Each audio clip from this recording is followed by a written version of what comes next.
한 소년이 미술관에 전시되어 있는 그림을 열심히 보고 있었습니다. 주님의 십자가 순환을 그린 명화였습니다. 이때 한 신사가 다가와서 같은 그림을 보게 됩니다. 소년은 신사에게 말을 합니다. 이분이 예수님이에요 라고 설명을 합니다. 신사가 아무런 반응이 없자 소년은 저건 로마 구인이고요, 저 사람들이 예수님을 죽였어요 라고 말을 했습니다. 물끄러미 바라보던 신사는 어디서 그것을 배웠느냐고 물었습니다. 그러자 소년은 교회 주일학교에서 배웠어요 라고 합니다. 신사는 잠시 생각에 잠기더니 미술관을 빠져나갔습니다. 그런데 뒤에서 소년의 소리가 또 들려옵니다. 아저씨, 잠깐만요. 예수님이 다시 살아나셨다는 것을 잘 말씀드리지 못해서 얘기하는 거예요 라고 했습니다. 여러분, 소년이 꼭 말해야 했던 예수님의 부활은 2000년 동안 세상에서 가장 위대하고 가장 아름다운 이야기입니다.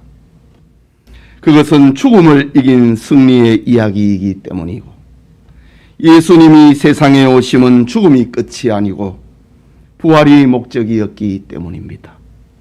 오늘은 세계 교회가 지키는 부활주의를 맞이합니다. 이 시간 그리스도의 부활이라는 제목으로 하나님의 말씀 받고자 합니다. 예배드리는 모든 성도님들에게 부활의 진리가 생명과 능력으로 역사할 수 있기를 기원합니다. 그리스도의 부활은 그 특징은 첫째로 성경대로 된 그리스도의 부활입니다.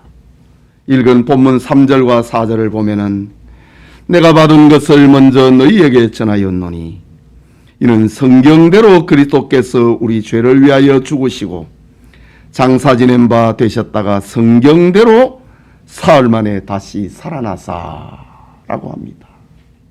바울은 예수 그리스도의 부활이 우연이나 갑작스러운 일이나 돌발적인 사건이 아니라고 했습니다.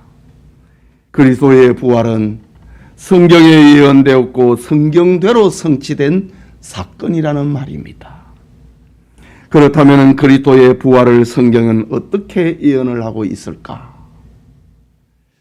구약 성경에 그리스도의 부활에 대한 예언은 수없이 많지만은 아브라함은 하나님의 이삭 번제 말씀에 부활을 믿었다는 사실이 기록이 됩니다.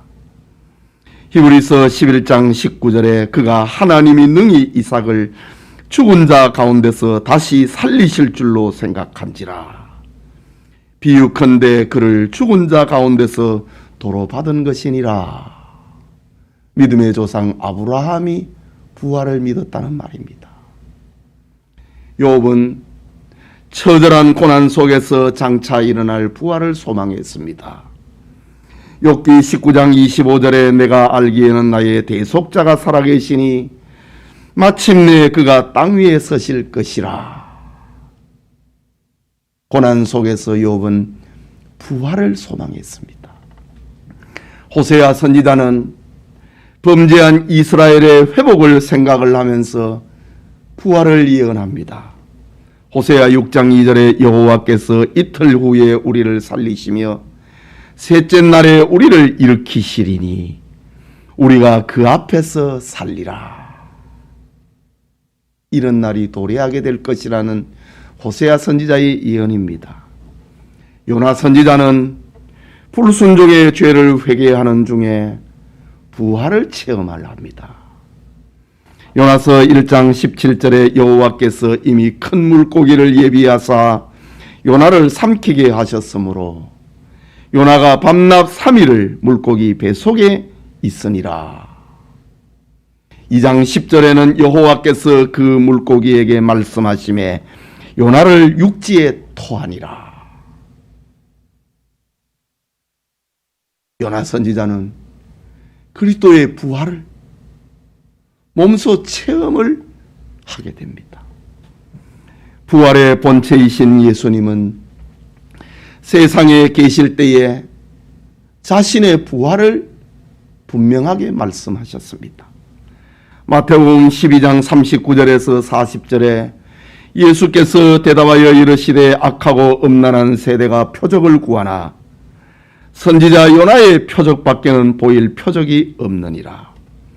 요나가 밤낮 사흘 동안 큰 물고기 뱃속에 있었던 것 같이 인자도 밤낮 사흘 동안 땅속에 있으리라. 구약의 선지자들과 족장들의 이야기는 예수님의 부활을 얘기했다, 그것을 믿었다 라는 말입니다. 누가복음 9장 22절에는 인자가 많은 고난을 받고 장로들과 대제사장들과 서기관들에게 버림받아 죽임을 당하고 제3일에 살아나야 하리라. 구약의 예언을 예수님이 죽었다가 3일 만에 다시 살아난다고 자신이 직접 말씀하셨습니다. 요한복음 2장 19절과 21절에는 예수께서 대답하여 이르시되 너희가 이 성전을 헐라 내가 사흘 동안에 일으키리라. 예수는 성전된 자기 육체를 가리켜 말씀하신 것이라 라고 말씀합니다. 이처럼 구약의 선지자들과 예수님은 부활이라고 하는 사건은 성경대로 되어진 일이다 라고 증거하고 있는 것입니다. 이유는 그리스도의 부활이 없이는 하나님의 구원을 생각할 수 없기 때문입니다. 그리스도의 부활이 없다면 타락한 세상을 새롭게 회복시킬 수 있는 길이 없기 때문입니다. 그리스도의 부활이 없다면 우리의 전하는 것도 헛것이고 우리의 믿음도 헛것이 되고 말 것이기 때문입니다. 그리스도의 부활이 없다면 우리의 부활도 없고 우리는 세상에서 가장 불쌍한 사람이 되어버리고 말 것입니다. 하나님은 그리스도의 부활이라고 하는 방법으로 우리와 이 세상을 새롭게 하기를 원하셨습니다. 그리스도의 부활은 하나님께서 세상을 새롭게 하시는 구원 계획이고 재창조의 사역이다 라는 말씀입니다. 오늘의 우리 역시 그리스도의 부활을 믿음으로 죄와 사망의 투쟁에서 승리할 수 있습니다. 우리가 무슨 힘으로 무슨 지식으로 무슨 능력으로 죄를 이기고 죽음을 이길 수 있단 말입니까? 그리스도의 부활을 믿음으로 아브라함이 이삭을 번제로 드리는 그 사건 앞에서 부활을 믿음으로 하나님의 말씀을 따라갈 수 있었던 것처럼 우리 역시 그리스도의 부활을 믿고 우리의 부활을 믿기 때문에 죄와 사망을 이길 수 있다라는 말입니다. 그리스도의 부활을 믿음으로 부활의 은총이 우리에게 임하게 되는 것입니다.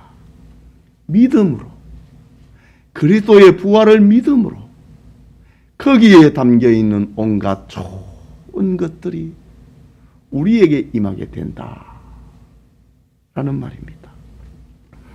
부활 신앙은 마지막 날에 순식간에 호련히 부활하는 은총을 가져올 것입니다.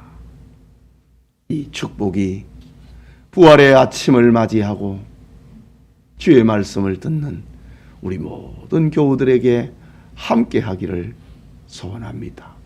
성경대로 예수님의 부활처럼 성경대로 우리에게도 부활의 은총이 임하는 은혜가 임하길 소원합니다. 둘째로 역사적인 사실인 그리스도의 부활입니다. 사실이다 이거죠. 본문 5절에서 8절에 기록합니다. 게바에게 보이시고 후에 12 제자에게와 그 후에 500의 형제에게 일시에 보이셨나니 그 중에 지금까지 대다수는 살아있고 어떤 사람은 잠들었으며 그 후에 야고보에게 보이셨으며 그 후에 모든 사도에게와 맨 나중에 만삭되지 못한 자 같은 내게도 보이셨느니라 라고 합니다. 여러분, 역사적인 사실에 대한 분명하고 확실한 증거는 목격자입니다. 내가 봤다는 것이지요. 내가 체험했다고 하는 것입니다. 성경에는 두 사람의 증인이 있으면 사실로 인정하라 라고 했습니다. 그런데 그리스도의 부활의 증인은 그 수를 헤아릴 수 없이 많습니다. 베드로가 증인입니다. 12 제자가 증인입니다. 500여 형제가 증인입니다. 나중에 예루살렘 교회의 기둥같이 된 예수님의 육신의 동생, 젖동생 야고보가 부활의 증인입니다. 모든 사도들이 부활의 증인이고, 그리고 본서를 기록을 하고 있는 사도 바울도 만삭되지 못한 자와 같은 내게도 그리스도께서 보이셨느니라 라고 합니다. 사도 바울은 고린도 전서를 기록을 할 때에 부활의 증인들의 대다수가 살아있다고 합니다. 시간이 지났기 때문에 일부는 죽었지만은 예수님의 부활을 목격을 한 사람이 자기를 비롯하여서 대다수의 사람들이 아직 살아있다고 말했습니다. 이것은 그리스도의 부활이 신화나 꾸며낸 얘기가 아니고 역사적인 사건임을 분명한 목격자와 증인이 있는 역사적인 사건임을 말하고 있는 것입니다. 여러분, 예수님을 십자가형으로 선고한 것은 역사적 재판입니다. 예수님은 산길을 가다가 자객에 의해 죽은 것이 아닙니다. 강도를 만나 죽은 것도 아닙니다. 역사적인 재판을 받고 사건을 만들고 죽으셨습니다. 빌라도는 당시 세계의 제국을 대변하는 로마의 총독이었습니다. 그의 존재가 역사적인 인물이고 그의 재판으로 예수님이 십자가에 처형된 것은 역사적인 사건이라고 하는 말입니다. 이와 마찬가지로 예수님이 무덤에서 사흘 만에 살아나신 것도 역사적인 사건입니다. 예수님의 부활은 당시의 예루살렘의 화제거리가 되어버렸습니다. 바울은 훗날 아그리빠 왕과 베스도 총독의 재판정에서 그리스도의 부활을 증언할 때 이렇게 말을 합니다. 이 일에 하나라도 아시지 못함이 없는 줄 믿나이다. 자기를 재판하고 있는 아그리빠 왕 앞에 당신도 알고 있지 않습니까? 이 일에 그리스도의 십자가의 죽으심과 부활, 이 일에 하나라도 아시지 못함이 없는 줄 믿나이다.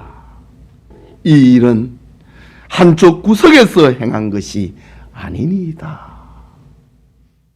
라고 바울은 베스도와 아그리빠 왕의 합동 재판석에서 다 아시면서 왜 그러십니까? 이거는 구석에서 된 일이 아니라 이거죠. 자객에 의해서 산길을 가다가 죽었는데 어찌 죽었는지 모르는, 어찌 살아나는지 알지 못하는 그것이 아니라는 것, 아그리빠 왕은 하나도 아시는 것이 없지 않습니까? 다 아시지 않습니까? 바울은 이렇게 합동 재판석에서 그렇게 증언했던 것입니다. 하지만 당황한 종교 권력자들은 파수꾼들에게 돈을 주면서 부탁을 했습니다. 너희는 말하기를 그의 제자들이 밤에 와서 우리가 잘 때에 그를 도둑질하여 갔다 하라. 돈을 주고 거짓 소문을 퍼뜨리라고 했습니다. 이것을 가리켜서 도둑설이라고 합니다. 그러나 조금만 생각을 해보십시오. 당시 예수님의 제자들은 죽음이 두려워서 모두 도망쳐버렸던 사람들입니다. 그런데 어떻게 로마 총독이 임봉을 하고 있는 무덤과 군인들이 지키고 있는 그 무덤을 문을 열고 예수님의 시체를 도둑질해 갈 수 있단 말입니까? 없습니다. 어떤 이들은 예수님이 십자가에 완전히 죽지 않고 기절을 했다가 3일 후에 깨어났다고 합니다. 이것을 가리켜서 역사상 기절설이라고 합니다. 여러분, 세계의 군대 로마군의 십자가 처형은 아이들의 병정놀이가 아닙니다. 예수님이 죽지 않고 기절했다고 하면은 로마의 형법과 군인들을 모독하는 행위가 됩니다. 군인들은 예수님의 죽음을 확인하기 위하여서 창으로 옆구리를 찔렸다고 합니다. 그랬더니 피와 물까지 다 쏟아졌다고 그날의 상황을 이렇게 기록하고 있습니다. 피뿐만 아니라 물까지 수분이 다 빠져버렸다라고 합니다. 어떤 이들은 예수님의 제자들이 예수님을 너무 사모한 나머지 예수님의 환상을 본 것이라고 합니다. 이것을 가리켜서 환상설이라고 부릅니다. 그러나 생각을 해보십시오. 어떻게 한 환상을 각기 다른 사람들이 각기 다른 환경에서 수없이 볼 수 있고 어떻게 5여 명의 제자들이 동시에 볼 수 있단 말입니까? 이것을 인정하지 않으면 역사를 인정하지 않는 미치광이가 되어버립니다. 그럼에도 현대 신학자들 중에는 과학이 허락한 범위만, 이성이 허락한 범위만 믿으려고 하는 이들이 있습니다. 이성적으로 이해되지 않는다고 기독교의 교훈에서 그리스도의 부활을 제외시켜 버립니다.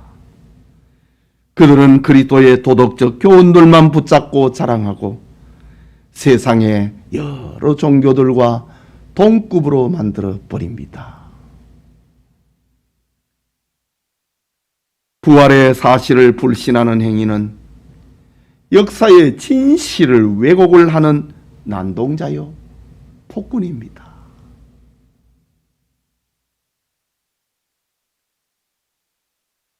그리스도의 부활을 부인하는 자는 역사의 난동자들입니다. 그들은 모두 사탄의 영을 받은 거짓 증인들이라고 말해야 할 것입니다. 사탄이 도적설을, 기절설을, 환상설을 퍼뜨린 것처럼 그리스도의 부활을 믿지 아니하는 자들은 사탄의 영을 받은 자들입니다. 그리스도의 부활은 역사적인 사실이요 진실입니다. 그리스도의 부활은 십자가의 죽으심과 더불어 기독교의 존재와 기독교의 가치를 판단하는 교회의 핵심 진리입니다. 그리스도의 부활을 믿지 아니하면은 바울은 12절 이후에 그 믿음도 헛것이 되고 세상에서 가장 불쌍한 사람들이 되어버리고 만다. 거짓을 믿는 사람처럼 불쌍한 사람이 어디 있습니까? 그런데 그리스도의 부활을 믿지 않은 사람은 세상에서 가장 불쌍한 사람이 되고 만다 라고 역설적으로 교훈했던 것입니다. 마지막으로 이 그리스도의 부활은 전도해야 할 그리스도의 부활입니다. 본문 1절에 보면은 형제들아 내가 너희에게 전한 복음을 너희에게 알게 하노니 이는 너희가 받은 것이요 또 그 가운데 선 것이라. 어떻게 해서 신자가 되느냐 이기지요. 그리스도의 죽으심과 부활을 믿을 때에 신자가 됩니다. 2절에는 너희가 만일 내가 전한 그 말을 굳게 지키고 헛되이 믿지 아니하였으면 그로 말미암아 구원을 받으리라. 바울이 전한 그리스도의 죽으심과 부활, 그것을 헛되이 믿지 아니하면은, 그것을 사실로 믿으면은 그 믿음으로 말미암아 네가 구원을 받을 것이라 라고 했습니다. 3절에는 내가 받은 것을 먼저 너희에게 전하였노니 나는 이 기쁨을, 이 역사적인 진실을 전하지 않을 수가 없다고 했습니다. 11절에는 그러므로 나나 그들이나 이같이 전파하며 너희도 이같이 믿었느니라. 부활을 전하는 자가 있어야 그것을 믿는 자가 있다. 믿어야 구원에 이른다. 그러기 때문에 나는 이 그리스도의 부활을 전도하지 않을 수가 없노라 라는 바울의 고백입니다. 바울은 본문에서 그리스도의 부활을 믿는다는 말과 전한다는 말을 반복적으로 쓰고 있습니다. 이유는 그리스도의 부활만이 하나님께서 세상을 새롭게 하는 재창조 사역이기 때문이고, 그리스도의 부활만이 교회를 세상에 세우는 것이기 때문입니다. 그리스도의 부활을 역사적인 사실로 믿지 아니하고 이념으로, 사상으로 믿는 자들은 그 교회 아닙니다. 마귀의 소굴이 됩니다. 인간의 기대와 소망과 계획과 설계는 변경되고 실패하고 좌절하기도 합니다. 그러나 그리스도의 부활로 세상을 새롭게 하시는 하나님의 계획과 하나님의 적용은 실패가 없습니다. 이런 이유로 인하여서 사람이 힘으로 이룰 수 없는 하나님이 행하신 큰 일 앞에 우리는 감격하고 기뻐하고 경의를 표하고 찬송하는 것입니다. 이것이 바로 그리스도의 부활을 믿는 성도들의 부활절의 의미인 것입니다. 독일의 시인 괴테는 사람이 죽고 다시 산다는 도리를 알기까지 너는 아무래도 처량한 나그네이다. 사람이 죽고 다시 산다고 하는 이 부활의 진리를 알기까지 너는 처량한 나그네일 뿐이다 라는 말을 남겼습니다. 그리스도의 부활이 인간의 삶에서 얼마나 중요한 진리인가를 교훈하고 있는 괴테의 말입니다. 여러분, 그리스도의 부활의 능력의 역사에서 지난 2000년 동안 수많은 사람들이 새 사람이 되고, 그리스도의 부활의 능력이 역사하여서 하나님의 사람으로 만들어 놓았습니다. 누구도 바꿀 수 없는 사람에게 부활의 생명의 역사에서 새 사람으로 만들어 놓았습니다. 깡패가 살인자가, 부도덕한 자가 자기 중심의 윤리주의자를 새 사람으로 바꾸어 놓는 힘이 그리스도의 부활의 능력이었다라는 사실입니다. 하나님은 이 부활의 진실과 이 부활의 생명과 부활의 능력을 가지고 구원받기로 작정된 마지막 한 사람까지 이 방법으로 믿게 하실 것입니다. 이 방법으로 마지막 사람까지 변화시켜 하나님의 사람으로 만들어냅니다. 시대가 변하고 문화가 변하고 세상이 발전한다고 해서 복음은 변하는 거 아닙니다. 그렇다면 그리스도의 부활을 선포하는 것이 얼마나 중요한 것인가를 알아야 됩니다. 그리스도의 부활은 세상의 구원이기 때문입니다. 그리스도의 부활을 믿어야 인류에게 죄 용서함이 있고 구원이 있고, 그리스도의 부활을 믿어야 생명이 있고 영생이 있고 천국이 있기 때문입니다. 사람들이 이 복음을 들어야만 삽니다. 이 복음을 전도한다, 선포한다. 이것은 우리가 받은 특권이고 우리가 받은 피할 수 없는 사명입니다. 그리스도의 부활은 신앙의 지식으로 혼자 간직해서는 안 되는 것입니다. 누군가에게 전도해야 될 의무가 있고 사명이 있다는 말입니다. 만약에 그리스도의 부활 전도 사명을 소홀히 하고 침묵한다면 우리는 하나님의 구원 계획을 허무는 자들이 되고 마는 것입니다. 에스겔서에는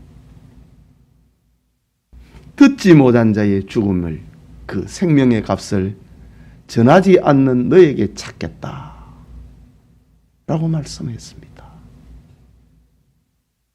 이 부활의 진리를, 부활의 능력을 전하지 않으면 하나님의 구원 계획을 허무는 것이 되기 때문입니다. 우리는 그리스도의 부활의 전파자라고 하는 사명을 받았습니다. 우리는 믿음의 선조들처럼 부활의 복음을 전파해야 됩니다. 우리의 자녀들에게 전해야 됩니다. 믿지 아니하는 형제 자매에게 전해야 됩니다. 믿지 아니하는 이웃과 친구에게 부활의 복음을 전해야 됩니다. 결과는 하나님이 하십니다. 부활의 복음 전도 사명이 이 부활절에 다시 자각하는 그런 은혜가 있기를 소원합니다. 사랑하는 성도 여러분, 우리는 역사상 수많은 국가와 인생들의 흥망선쇠의 흔적을 알고 있습니다. 역사의 틈바구니 속에서 교회는 사회적으로, 정치적으로, 과학적으로 쉴 새 없는 공격을 받았습니다. 로마의 10대 황제는 250년 동안 기독교를 세상에서 없애버리려고 했습니다. 중세의 로마 가톨릭은 1000년 동안 기독교의 이 기본 진리를 변질시키려고 했습니다. 수많은 이교도들이, 일본의 군국주의자들이, 그리고 공산주의자들과 합리주의와 이성주의자들이 그리스도의 부활을 믿지 못하고 전하지 못하도록 방해했습니다. 그러나 그리스도의 부활은 역사의 억압과 폭정과 거짓을 뚫고 봄의 새순처럼 세상을 뚫고 나왔습니다. 이유는 주님의 부활의 복음은 사망의 거짓에 매여 있을 수 없기 때문입니다. 여러분, 그리스도의 부활은 성경대로 이루어진 사건입니다. 그리스도의 부활은 역사적인 진실입니다. 그리스도의 부활은 믿을 뿐만 아니라 전도해야 될 복음입니다. 이유는 그리스도의 부활만이 인류 재창조의 소망이기 때문입니다. 그리스도의 부활은 난세를 극복하는 힘이기 때문입니다. 그리스도의 부활은 영원한 사망을 이기는 능력이기 때문입니다. 그리스도의 부활은 우리의 신앙의 기초요, 전도의 근거이기 때문입니다. 교회에서 그리스도의 부활을 제거하면은 교회의 존재 가치가 없어집니다. 교인들은 모두 세상에서 가장 불쌍한 사람이 되고 맙니다. 기독교가 구원의 종교로 우뚝 설 수 있는 것은 그리스도의 부활이 있기 때문입니다. 기독교가 구원 종교가 되는 것은 바로 그리스도의 부활 때문이란 말입니다. 그리스도의 부활은 우리의 생명이고 우리의 소망이고 우리가 천국 가는 길이 됩니다. 부활절을 맞아 예배드리는 우리 성도님, 인류를 지배한 죄와 사망을 깨뜨리고 용서와 새 생명을 가져온 그리스도의 부활을 굳게 믿고 그리스도의 부활을 전도하는 책임을 감당하는 그런 부활절의 은총이 우리와 함께하기를 소원합니다. 우리 같이 기도합시다. 말씀을 생각하고. 그리스도의 부활은 정말 위대하고 대단한 것입니다. 세상에 가장 아름답고 가장 위대한 사건입니다. 이 축복이 우리에게 주어졌다. 말씀을 기억하고 감사하고 기도합시다.